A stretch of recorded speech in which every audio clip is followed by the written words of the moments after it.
आणि महत्त्वाच्या आणि अभिमानास्पद खरं तर बातमीनंतर आता बातमी आहे आज सर्वोच्च न्यायालयाने दिलेल्या एका महत्त्वाच्या निर्णयाची, आणि तो निर्णय आहे डान्स बार पुन्हा सुरू होण्यासंदर्भात, आणि त्याच संदर्भातल्या बातम्या आपण बघणार आहोत।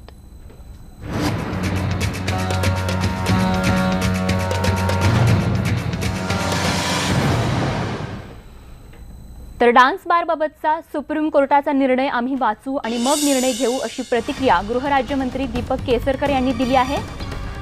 डान्स बार बद्दलच्या निर्णयावर केसरकरांनी आपली प्रतिक्रिया दिलेली आहे। मी दौऱ्यावर आहे आणि निर्णय अजून वाचलेला नाही, पण कोर्टाची परवानगी ही सशर्त आहे, त्यामध्ये ज्या अटी घालून दिलेल्या आहेत आणि त्या अटींचंच पालन होईल याची आम्ही खबरदारी घेऊ असं ते म्हणाले। औरंगाबादमध्ये ते पत्रकारांशी बोलत होते आणि त्याच दरम्यान अशा प्रकारे केसरकरांनी आपली ही प्रतिक्रिया दिली आहे। तर नेमकं केसरकर काय म्हणाले आहेत बघूया। मी सध्या दौऱ्यावर आहे, आपण बघता, त्याच्यामुळे याची पूर्ण माहिती घेतल्याशिवाय मी काय सांगू शकत नाही। परंतु सुप्रीम कोर्ट ज्यावेळेला एखादा निर्णय घेते त्यावेळेला ते शासनावर बंधनकारक असतं, आणि जरी सुप्रीम कोर्टने परवानगी दिलेली असली तरी ती सशर्त परवानगी आहे। आणि ह्याच्यामधला अत्यंत महत्त्वाचा भाग असा आहे की पैसे उधळणं हा जो प्रकार डान्स बारमध्ये चालत होता हा 100% बंद झालेला आहे, आणि त्याच्यामुळे आता त्याच्यावर पूर्णपणे कंट्रोल येईल, आणि ही जी काही रिस्ट्रिक्शन घातली आहेत ही रिस्ट्रिक्शन पाळली जातील हे बघणं आता आमच्या डिपार्टमेंटचं काम आहे। CCTVचा महत्त्वाचा विषय होता। आता डान्स बारच्या फ्लोअरवर CCTV नसला तरी चालेल सुप्रीम कोर्ट इन आउटला CCTV। हे बघा, मी तुम्हाला आत्ताच सांगितलं की आता निर्णय आलेला आहे, सगळं वाचून बघायला लागेल आणि बघितल्यानंतर त्याच्यावर आवश्यक तो आम्ही निर्णय घेऊ। तर सुप्रीम कोर्टाच्या निर्णयानंतर आता राज्यात पुन्हा एकदा डान्स बार सुरू होण्याचा मार्ग मोकळा झालाय। सुप्रीम कोर्टाने सुनावणी करत असताना राज्य सरकारने घातलेल्या अनेक जाचक अटी रद्द केल्या आहेत। असं असलं तरी राज्य सरकार डान्स बार सुरू करण्यासंदर्भात फारसं अनुकूल दिसत नाहीये। सुप्रीम कोर्टाच्या निकालानंतर सरकार पुनर्विचार याचिका दाखल करण्याची शक्यता आहे। कोर्टाने सरकारच्या बहुतेक अटी व्यवहार्य नसल्याचं सांगत रद्द केल्यात। डान्स बारमध्ये दारू वाटण्यासही परवानगी देण्यात आली आहे। त्यामुळे एकूणच आता राज्य सरकार भविष्यात सर्वोच्च न्यायालयाच्या निर्णयाच्या पार्श्वभूमीवर काय भूमिका घेतं हे पाहणं महत्त्वाचं ठरणार आहे। तर कोर्ट नेमकं हा निकाल देताना काय म्हणाले ते आपण बघूयात। डान्स बार हे संध्याकाळी 6:30 ते रात्री 11:30च्या दरम्यान सुरू राहणार आहेत। डान्स बारमध्ये CCTV कॅमेऱ्याची गरज नाही असंही कोर्टाने स्पष्ट केलंय, कारण डान्स बारच्या CCTVमुळे व्यक्ती स्वातंत्र्याचं हनन होत असल्याचा मुद्दा या ठिकाणी कोर्टाने स्पष्ट केलाय। तर शाळा, कॉलेज आणि धार्मिक स्थळाच्या 1 किलोमीटर परिसरात डान्स बार नको। बारमध्ये तरुणींना टिप देण्यास मात्र परवानगी देण्यात आली आहे, मात्र पैसे उधळता येणार नाही असं देखील कोर्टाने स्पष्ट केलंय।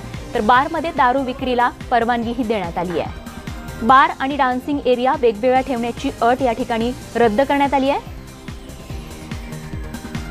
तर आज सर्वोच्च न्यायालयाने एक महत्त्वाचा निर्णय डान्स बार पुन्हा एकदा सुरू होण्यासंदर्भातला दिलाय, आणि त्याच संदर्भात कोणकोणत्या अटी कोर्टाने घातलेल्या आहेत आणि कोणकोणत्या अटी रद्द केल्यात त्या आपण पाहिल्या। CCTV अब नहीं लग पाएंगे, और जो एक रूल था कि 1 किलोमीटर के अंदर आप कोई डांस बार नहीं खोल सकता बिकॉज ऑफ ऑल द मस्जिद एंड ऑल मंदिर, वो सब भी स्ट्रक डाउन कर दिया गया है। तो अब गवर्नमेंट को रूल बनाना पड़ेगा कि कितने किलोमीटर या मीटर के अंदर आप वो कर सकते हैं या डांस बार खोल सकते हैं। कितने लोगों को इफेक्ट पड़ेगा इससे जो पूरा डिसीजन लिया गया है? डांस बार डांसर्स अराउंड 20,000 होंगे, और एम्प्लॉयज़ के करीब 10,000 के करीब वो भी होंगे। राहत मानते हैं बहुत बड़ी? हाँ, बड़ी राहत है, हमारे लिए तो बहुत बड़ी राहत है। कंडीशंस अपेल्ड की है और कुछ कंडीशंस डाइल्यूट की है। अब जो कंडीशंस अपेल्ड की है वो है ऑब्सिन डांस। जो एक्ट में कहा गया है तो ऑब्सिन डांस इज़ नॉट परमिटेड या प्रोहिबिटेड है वो। सेकेंडली, कोर्ट ने जो स्टेट ने कहा था कि कॉन्ट्रैक्ट होना चाहिए एम्प्लॉयमेंट के बारे में, तो उसको भी अपेल्ड किया है।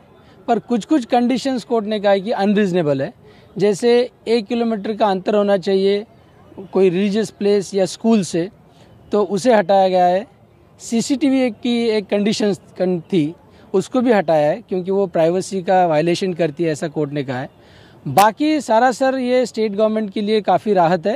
एक्ट अपेल्ड किया है एक मायने में, और अभी जो dance bar owner conditions comply करेगा उसे हम लाइसेंस देंगे। आणि एकूणच याच संदर्भात डान्स बार असोसिएशनचे प्रमुख प्रवीण अग्रवाल यांच्याशी बातचीत केली आमचे प्रतिनिधी अक्षय कुडकेलवार यांनी। आपल्यासोबत बोलण्यासाठी डान्स बार असोसिएशनचे उपाध्यक्ष आणि स्वतः एकेकाळी डान्स बार मालक असलेले प्रवीण अग्रवाल आपल्यासोबत आहे। प्रवीणजी, जो निर्णय आलेला आहे या निर्णयाकडे आपण कसं बघता? मी निर्णयाचं तसं तर स्वागत करतोय. थोडेसे मुद्दे आहेत ते अजून मांडायचे मुद्दे, जसे ऑप्शनिटी आहे. तर ऑप्शनिटीवर जर आम्हाला सुप्रीम कोर्टाने किंवा सरकारने जर आम्हाला क्लिअर कट आम्हाला इन्स्ट्रक्शन्स दिले तर आम्ही मान्य करायला तयार आहोत. ऑप्शनिटी डिफाईन करायला पाहिजे, ऑप्शनिटी काय आहे म्हणून. फक्त आमच्यावर येऊन पोलिसांनी केसेस केले तसं आम्हाला नको आहे.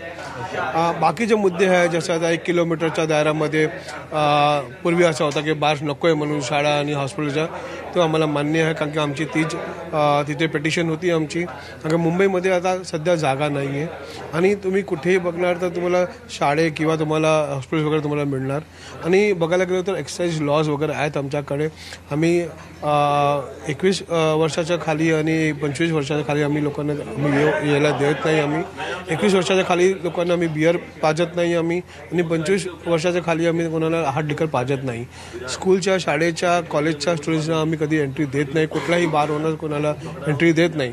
म्हणून सुप्रीम कोर्टाने जे हा कायदा स्ट्रक डाऊन केलेला आहे ते आम्हाला त्याचं स्वागत आहे. आम्हाला सुप्रीम कोर्टाने यापूर्वी 2015मध्ये डान्स बार सुरू करायसाठी परवानगी दिली होती. काही निकष घालून दिले होते, रूल्स अँड रेग्युलेशन्स होते.